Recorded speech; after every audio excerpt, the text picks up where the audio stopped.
प्रिय छात्र एवं छात्राओं, आज हम महाकवि तुलसीदास के बारे में चर्चा करेंगे। तुलसीदास हिंदी साहित्य के उज्जवल नक्षत्र हैं।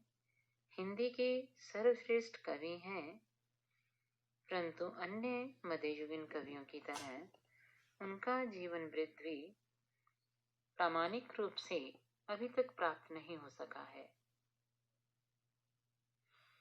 अंतःसाक्ष्य और बाह्य साक्ष्य के आधार पर उनके जीवन वृत्त पर जो प्रकाश डाला गया है, उसके अनुसार उनके जीवन वृत्त संबंधी कुछ मान्य तथ्य इस प्रकार से हैं। तुलसीदास का जन्म शुक्र क्षेत्र अथवा सोरों के भाद्रपक्ष शुक्ल एकादशी मंगलवार संवत 1589 को हुआ। तुलसीदास आरंभ में राम भोला और बाद में तुलसी कहलाए। तुलसीदास की माता का नाम हुलसी था। वे ब्राह्मण कुल से थे। वैष्णव स्वामी नरहरिदास तुलसीदास के गुरु थे। तुलसीदास का बाल्यकाल अत्यंत दुखमय था। तुलसी की रचनाओं में उनके विवाहित होने का संकेत मिलता है। जनश्रुति के आधार पर तो ये कहा जाता है कि उन्हें वैराग्य ही पत्नी की फटकार से हुआ। गृहस्थ जीवन का त्याग करने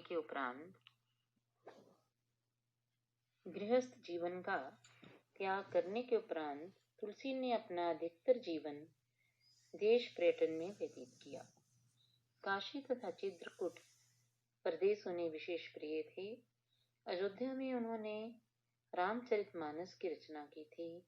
जनश्रुतियों के अनुसार उनका ब्रजगमन भी माना जा सकता है।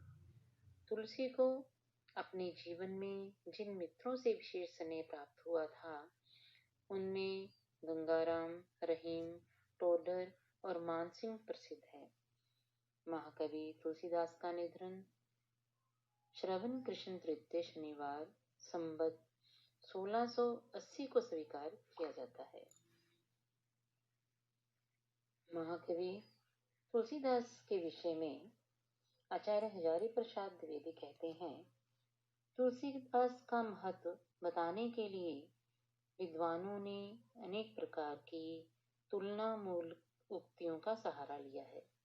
नाबादेस ने उन्हें कलिकाल का वाल्मीकि कहा है। स्मिथ ने उन्हें मुगल काल का सबसे बड़ा व्यक्ति माना था। ग्रीसन ने उसे बुद्ध देव के बाद सबसे बड़ा लोकनायक कहा था। और ये तो बहुत लोगों ने बहुत बार कहा है कि उनकी रामायण भारत की बाइबल है। इन सारी उक्तियों का तात्पर्य यही है कि तुलसीदास असाधारण शक्तिशाली कवि, लोकनायक और महात्मा थे। तुलसीदास मध्य युग के महान व्यक्ति थे। जीवन की वास्तविकताओं का विष पीकर उन्होंने अपने मानस द्वारा अमृत की धारा बहाई। उनकी वाणी में सर्वत्र आशा और विश्वास था। उनकी दृष्टि सारग्रहणी थी। उनकी बुद्धि समन्वय भावना को लेकर आई थी। तुलसी का व्यक्तित्व विराट था और उनका काव्य भी विराट था। काव्य रचनाएं।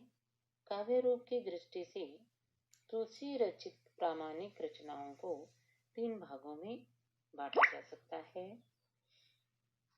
प्रबंध काव्य, इनमें है रामचरितमानस, रामलला नच्छु, पार्वती मंगल, जानकी मंगल। गीति काव्य में गीतावली, कृष्ण गीतावली और विनय पत्रिका।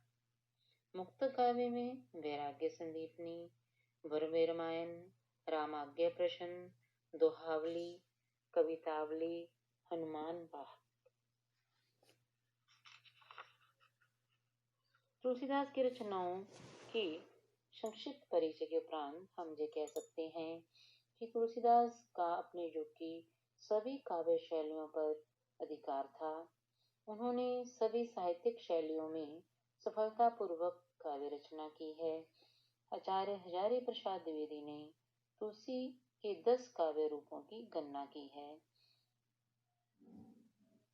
दोहा चौपाई वाले चरित काव्य, कवित सवैया, दोहों में अध्यात्म और नीति के उपदेश, बरवे छंद, सोहर छंद, विनय के पद, लीला के पद, वीर काव्यों की छप्पे पद्दी, दोहों में सगुन विचार, मंगल काव्य। इस प्रकार तुलसीदास ने मुक्तक, गीति मुक्तक और प्रबंध काव्य में समान अधिकार दिखाया है।